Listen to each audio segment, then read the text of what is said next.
I'm the chair of the landscape committee here in Pine Creek Ridge, and I thank you all for coming. This certainly is a wonderful turnout for a very interesting and very timely topic of which we all have a great deal of interest in.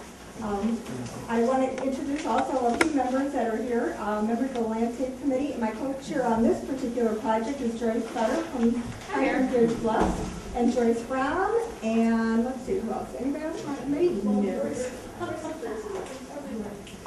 And then we also have our president from Pine Creek Ridge, who is Ron Taylor, present this evening. And we welcome all of you, because I know you're all either residents or friends of residents. So thank you all for coming this evening. Tonight we have a very timely topic, as you know, the saving of pine trees here in Pine Creek Ridge and in other areas of our community. We have two very expert people to talk with us about this very topic. One you may know, Gretchen Boyle, who is from Michigan State Extension Services. Gretchen is not only an expert in the area, a friend of the community who has been here before and is very familiar with our particular situation that we have at Pine Creek, but is also a known columnist, writes in our many areas of journalism about the pine trees and is well respected in that field. Additionally, we have Jeremy Hertz, very known as the tree doctor, who also services Pine Creek Ridge here and is a resident of Livingston County and well versed in as an arborist. And so I think you will find their background and their information very timely and very helpful. So, and just to let you know, if you haven't signed in, we'll be passing a sign-up sheet around. The particular presentation tonight will be videotaped and made available on our website. So in the next few days, if your neighbors have not been able to be present tonight, do know that we will have this presentation available to them as well. I think that's about all I have to say. Anybody else have a comment that I missed anything? Okay. So we welcome you all. I believe Gretchen and Jeremy, we will have a question and answer session after your formal presentation. That's fine. So I expect that. Yeah. Okay, so if you hold your questions to that point, by then we'll all be ready to go. Thank you, Gretchen, and thank you, Jeremy. Thank you. I'm Gretchen Boyle, and I work for MSU Extension, and I'm located in Livingston County, and I'm a horticulture educator, which is basically a horticulture agent that they gave a better title to. It doesn't mean any more money, of course. But I'm going to talk to you a little bit about evergreens. I ought to be loud enough. I don't use my indoor voice, so I should be loud enough that most of you can hear it. I'm going to sit down to kind of be out of your way. But I'm going to give some general information about evergreens, and if we're talking about some things, as in treatments, Jeremy will talk to you too. I've known Jeremy for, my gosh, many, many years. Ever since he just started working in Livingston County. It's been a while. And he's very experienced. With Extension, we're not allowed to recommend, because as you know, if you recommend, then you take financial responsibility for everybody, which you don't want to do. But I always do suggest his name. So, let's take a look at some of the stuff. I'm going to talk to you just generally about evergreens, so we kind of have the same language that we're talking about. And what you've got are needles instead of leaves. That's a leaf adaptation because they can grow on very windy sites, on slightly drier sites. They don't give up a lot of moisture. And a lot of people are always amazed. They think that whatever needle it gets, it's going to keep it forever. It's never going to come off that tree. But as you can see when we talk about pines, about 3 years. And for spruces and firs, and we're talking about our needle guys here, about 4 to 5 years, which means that every year new needles have to come on the end of the branch and old needles come off. So it's a continuous thing that goes on. Some years, you know, if we've had a drought or something like that, it looks a little bit more spectacular. If you have white pines, the needles will turn a golden yellow, a lemon yellow, and people go crazy the first time they see that, because a lot of times if you're looking at spruces or firs, they turn kind of a nondescript brown and they silently disappear into the underbrush. But if you're a brilliant yellow, nobody can miss that unless they're completely colorblind. So this is what it takes for evergreens to grow well. Because I'm always trying to talk people out of trying to plant trees in the middle of the forest or on the north side of the garage. So you need full sun. That means 8 or more hours of sun every day. The more, the better. And then someone always says about this time, but why do they grow in the forest? And they grow in the forest because they usually came up with the forest and they were getting enough light and the little guys got left behind and the other ones grew up taller. So that's why it's hard to get in there if a tree, something happens to it, to put a replacement in if you're not getting that 8 or more hours of full sun. That means full sun, getting a sunburn kind of thing, rather than dapple through the sunlight. Question? What does a shocked tree mean? Shocked? It says it's shocked. S-H-O-T? No, shocked, S-H-O-C-K-E. Shock, okay. Well, you can have a transplant shock if a tree is moved to a location. Is that what you're referring to? No, it's an existing tree, and it's just, I've heard this term used by landscapers, and I'm nodding my head, okay, shocked, sure. It typically refers to a point-in-time injury or a point-in-time event that has disturbed that tree in its location. So it can happen for a variety of reasons, but it's basically used to describe a point-in-time injury or disturbance. So can drought-like conditions this summer cause that kind of thing? Yes. Okay. Certainly. So in other words, this is obviously a term that's used in the trade that we don't use necessarily with extension. And that's why I'm so glad Jeremy's here. So, soil, we're looking at a pH of 6.0, which means it's somewhat acidic. It's a scale that goes from 1 to 14, the middle being 7.0, and then it moves up in increments like 7.1, 7.2, all the way to 7.9 before it jumps to 8. So these guys, anything below 7 is going to be acidic, and it gets more and more acidic the farther you move away from 7.0. And if you're going in the other direction, going up, 7.1, 7.2, it's beginning to get alkaline more and more as it moves away. So soil pH of 6.0, which means it's somewhat acidic. Trees grow well at this, as in deciduous trees. If you had a vegetable garden, it would be very happy at 6.5. If you were trying to grow rhododendrons or azaleas, that soil should be 4.5 to 5.5. If you're growing potatoes, 5.5 to 6. So again, they all have their special magic numbers that unlock the nutrients that are in the soil for them. So for evergreens, generally 6.0, somewhat acidic. Usually a good chunk of Livingston County is not acidic. So what happens is nutrients that are in the soil are just not available to the trees the more it's away from the magic number. So soil should hold moisture but is well draining. I know that sounds kind of like a contradiction of terms, but you'd like enough organic matter or something in the soil that's going to keep some moisture there so it doesn't dry out like it's all sand and gravel. If it's too wet, a lot of moisture will cause root rots on evergreens. They're not meant for wet sites. So that's why you have things like tamaracks that have needles on them, but they're deciduous. They can live in wet sites and the water can come up around the trunk and they're extremely happy. But for our evergreens, they're not very happy with that kind of a situation. So by mulching the soils, you can keep them cool. Roots are going to grow best when that soil temperature is between 50 and 80 degrees. That's not the air temperature, that's the soil temperature. So by insulating them with 3 inches worth of wood chips or something organic, you can keep the soil cooler in hot weather. It also is beneficial that you're going to keep it warmer late into the fall, and roots still continue to grow even when the top's not doing anything, so you can get a little more root growth out of them in the fall. And in the spring, that insulation is going to slow them down so they don't begin pushing out growth to only be whacked by some idiotic frost in Michigan. So 3 inches of mulch is good. Grass, even though grass looks like little tiny losers, it's little. What could it possibly do? If you figured how many roots per square inch, for small amounts of moisture, they can outcompete the trees anytime. So if your roots are, for the tree, for the evergreens, 80% of them are in the top 18 to 24 inches, and the top 12 are very important. They'll have a tap root, they'll have a couple deep ones, but most of them are going to be very close to the surface. So that's why moisture is important. Some people think that the tap root is pretty much like a drinking straw to the aquifer, and somehow it's going to be sucking water from far below.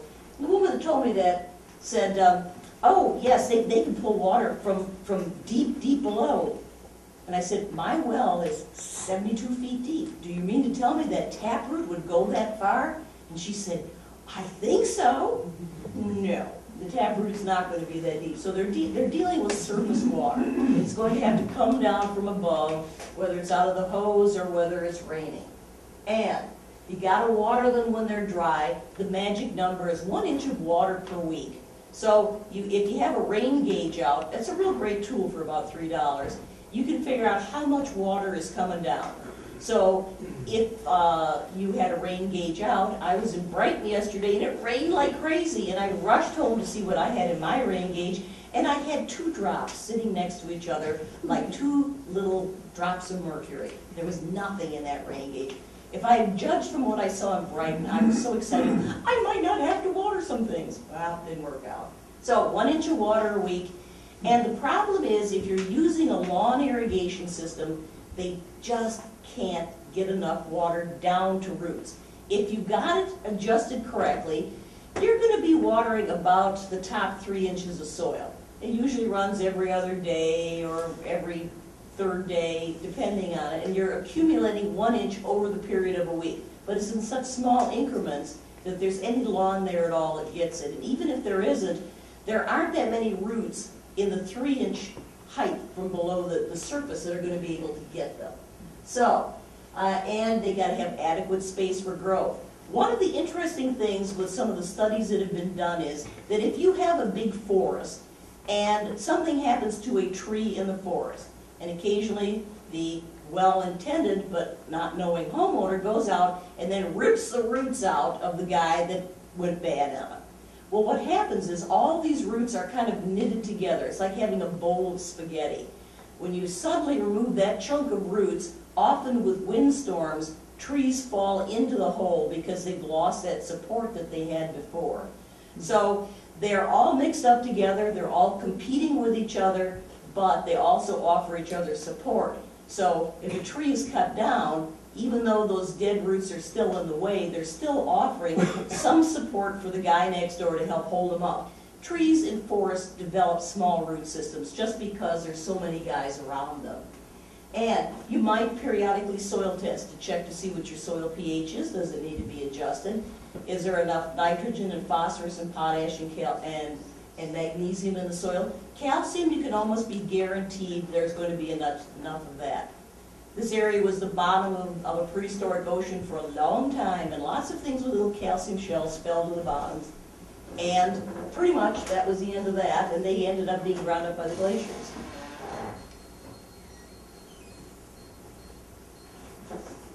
Sorry. Okay, that was exciting.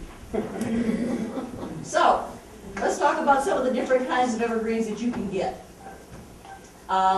You get needles on pines that are going to grow in groups. So you get 2 to a group, 5 to a group. And that little group is called a fascicle. It's like a little bunch. So if you follow them back to where they join the twig, 2 to a group, 5 to a group. That's one of the ways that we identify them. So if you look at it and you're seeing 5 needles, you know you're going to be dealing with white pine. But red pine, Scotch pine, Austrian are all 2 needles to a group. And if you look at the one that's here, the very, very long needles on it, it very easily could be a red pine. But if you notice those big shoots there, that started out as a bud, and now it extends into what's called a candle. Just like if you're thinking like a candle that you'd light the wick on the top. And then you can see where the needles are going to be. As it grows, the needles grow outwards.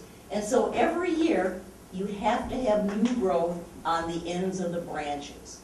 So if I was going to take a look at a tree and I was considering it healthy, most healthy trees will produce about 4 inches or more of new growth on the ends of the branches. You just don't run up to a tree and look at one, you look at a bunch of them. So if it's a tree and it's there and you say, well, this tree's been pretty darn healthy, and you look at how much new growth you're getting and you're getting half an inch, things are a lot worse than you ever thought. So it means they're not growing as much. They stay green, but something is holding it back and should do better. But obviously, as trees age, they don't grow as fast. It's the grandma syndrome. So it's the same thing if you're looking at grandma. Grandma falls off the porch and breaks her leg. She's probably going to be hopping around with the walker for the rest of her life. Her grandson falls off the porch and breaks his leg. 2 weeks later, he's running around, he's skateboarding and kicking his friends, and it doesn't make any difference. The healing is quite a bit different. The growth is a lot different. So when things are young, they're putting on a lot of vibrant growth, and as they reach kind of their maximum size, they begin to slow down with age. So that's a difference in the age of the trees too. So now if we look at spruces, those needles all surround the twigs separately. None of them are grouped. And so if you look at right at the end of the branch, they're all separate needles. It's kind of like a bottle brush. You see all the needles sticking out. But they're slightly more grouped to the top of the branch than to the bottom. So you'll see a lot more of that. Obviously you can tell by this one it's a blue spruce. And all blue spruces are not this color. Why isn't my blue spruce blue? I was told that if I put talcum powder on it, or foo-foo dust, or vinegar, or something, it's going to make it blue. No, it's just the genetics. So there's not a magic thing that will turn it blue if genetically it's not capable. There's lots of blue spruces, and they all didn't have the same mommy and daddy. There are some trees that this color is almost uniform throughout the tree. Those are the ones that growers sell, they call shiners, and they're really, really expensive because there's not many of them that come along. Now, if we look at firs, firs again have separate needles, but most of them are grouped to the top of the twig. Take a look at this. This is a Fraser right here. Can you see the white stripes on the bottoms of the needles? These are used a lot for Christmas trees now. People have gotten away from the awful Scotch pines that used to tint some disgusting color. Oh yeah, you still can find those. That's known as next to the gas station in the parking lot with the light bulbs. Yeah. So here we have firs. Most of the needles are grouped to the top, and a lot of these have a very distinctive odor. When people say, oh, it smells like pine, quite often they're referring to things like balsam fir. Frasers have a nice smell too. So a lot of them have an odor to them. Now we've got Douglas firs. It's not a Douglas and it's not a fir. It's a Douglas fir. There's only one kind in the whole world, and that's it. So it's not related to anybody else. And so needles are going to go all the way around the tree, and they have kind of a camphor smell if you bruise needles. So a lot of them help identifying them is the smell. You probably looked at stuff, Jeremy, and one of the things you do is rub your fingers on them to see what they smell like. Yep. Yep. See, the thing is, you have to use all your senses when you're identifying things. My eyes are a lot worse than his, and I certainly use smell a lot for the things that I do, as well as just looking at them, touching them, the whole bit. So, here we go. Lawn irrigation versus roots. So in other words, this is not the world's best drawing, but it just gives you kind of a general idea. You got a lot of roots close to the surface. You got a tap root. You got a couple other roots that are running down here. But, so 80%, in the top 18 to 24 inches, that top 12 are going to be critical to the tree's health. And roots can extend beyond the drip line, which will be the length of the branches. If you were talking about a big old stupid maple in the middle of a 40-acre field and nothing's around, those roots could go out 2 to 3 times farther than the branches. So if the branches stuck out 20 feet, you might find a few roots as far as 60 feet away from the tree. Evergreens are a lot more modest. They're going to be a little bit closer to the drip line, and especially if they're in an area where they're crowded together, they're going to be smaller yet. And what happens is every day that the sun shines on the needles, there's a process called transpiration. The needles exude moisture because otherwise it's keeping them from burning. But to be able to give it up, you got to be able to suck it up. And the trouble comes when you can't pull up any moisture because there's nothing in the soil. So this summer there were an awful lot of trees and other plants running on empty. And for a lot of maples, they began burning around the edges. You would have seen that in mulberry, you would have seen it in beech, you'd have seen it in a lot of other ones. They fried around the edges. When white pine gets fried, just the tips of the needle brown. So there are things that you can see that tell you that they're drought stricken. So not a good thing to have. So here we go. Just mentioned this before. So roots are going to do best when they're between 50 and 80 degrees. And heat and that lack of water creates stress in trees, and that's devastating. So there's a lot of things that create stress. And sometimes people say, well, the trees need to adapt to these conditions. They need to adapt or die. Well, unfortunately, trees usually pick the second one. They're not that concerned about staying on the plant. It's too miserable. I'm sorry, I'm leaving. So it makes a difference what kind of stress they have and how long it goes on. So let's take a look at a few common diseases that you can get. So we're going to talk about pines, and these are all fungal diseases. We're going to look at Diplodia, Dothostroma. We're going to look at spruces, Raisa SFera, which is very common right now, and Cytospora, which is a canker. So Diplodia, how much of that do you see, Jeremy? Every day. Every day. So this is very, very common. It has been for quite a while. Affected are red pines, Austrian pines, Scotch pines. And it's not going to affect anything else. So it's important that people know if they have pines or spruces. Because I talk to people every day, and I'm sure Jeremy does too, except I have to be nicer to them. No, he has to be nicer to them than I do. And I say, well, are they pines or spruces? And they'll say they're pines, and they explain what they are, and they're not, they're spruces. Well, So they say it's a Christmas tree. Oh, yeah, it's a Christmas tree, that's right. We just took it outside and stuck it in the ground, it's crazy, the roots grow. Yeah, I wish it was that easy. So what's going to happen is, it affects the growth, the new growth on the ends of the branches. So that extending candle, when it's small, gets this fungus. You can see the fungal bodies exuding from those needles, and they die. Quite often they cook over like a shepherd's crook, and you can snap them out. A tree that has had multiple attacks of this will have a number of dead ends hanging there. So now we know the needles are going to live 3 years. So every year you make an end and it dies, the needles are falling off, coming up, coming up, coming up, and pretty soon the branch has had it because there's no new growth going out. And it's a fungal disease that has to be controlled with fungicides. And Jeremy, I think it's in your presentation too. Yeah, I'll talk about it. Yeah, so I'm not going to do anything to talk about treatments of stuff. I'm just going to give you some of the information, and when he goes over the second time, it's probably going to make a lot more sense. Dothostroma. All you get basically is Austrian pines. See, there's this thing here. Anytime you come from another country, you have a lot more problems with disease than some of the homegrown guys. Or if you're from another part of the country. So Austrian, we know where they come from. I have Australian pines. How many people have told you that one? From the land of the kangaroos. No, unfortunately, this is Austria, right next to Germany. So it's going to affect 2-year-old and older needles. They're first tipped in brown, and what I see is a lot of these needles are just half brown, and the bottom is green, and eventually extends all the way down the needle. You can see the markings on the needles, and Austrian pines are very effective. Austrians were brought to this country because they were very resistant to salt, so they could be used along roads. They weren't really bothered by a lot of evergreens. The weird winters have bumped them off. Dothostroma's given them a heck of a beating. Diplodia's given them a heck of a beating. So Austrian, if you're going to be making up wish lists, secretly cross that one out. Raisa SFera. This is the most common fungal disease that I am seeing all the time right now. 25 years ago, I saw 2 or 3 people a year in Livingston County that had blue spruce and had Dothostroma. Or excuse me, Raisa SFera. But now, what we've got is everybody through the door has Raisa SFera. It affects blue spruces and white spruces too. I used to only see it on blue. But what's causing this to be a much bigger problem is we've had a weather shift.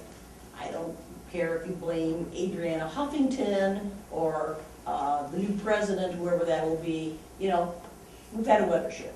So what's happened is we're hotter, we're more humid, and the trees are stressed, but we're not getting much rain either. So what happens with a lot of air humidity, the fungus floats all over the place, it affects the oldest needles on that tree. So if you look, only thing that's left in that bottom shot is going to be that year's growth right at the end.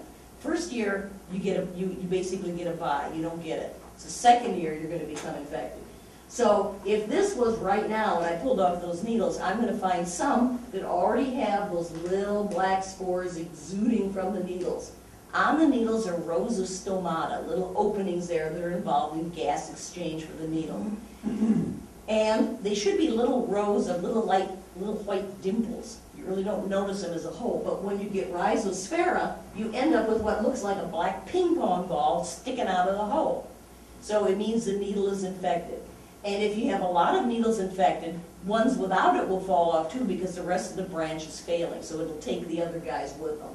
But that's how you do it. Get a good 10-power lens, take a look, and if you can find this on the brown needles that are on the tree, don't root around on the ground to pick up needles because there's all kinds of rubbish picked up from being on the ground for any period of time. So pick them off the tree, hanging in a spider web, someplace, brown needles, and right now you're probably gonna find it in those poor guys because they're gonna have it next year. And next year, the branch ain't gonna have nothing, because they're probably gonna have a tiny little bit of growth to come out, or maybe none at all. Cytospora, we don't see it as much as we see Raisa SFera. So Cytospora is a canker, and what happens is it affects the branches. It's underneath the bark. If you peeled away the bark, you would find it was discolored. You can see how they're oozing pitch up on the top. It looks like they've had an injury, and they're quite sticky sometimes, and it causes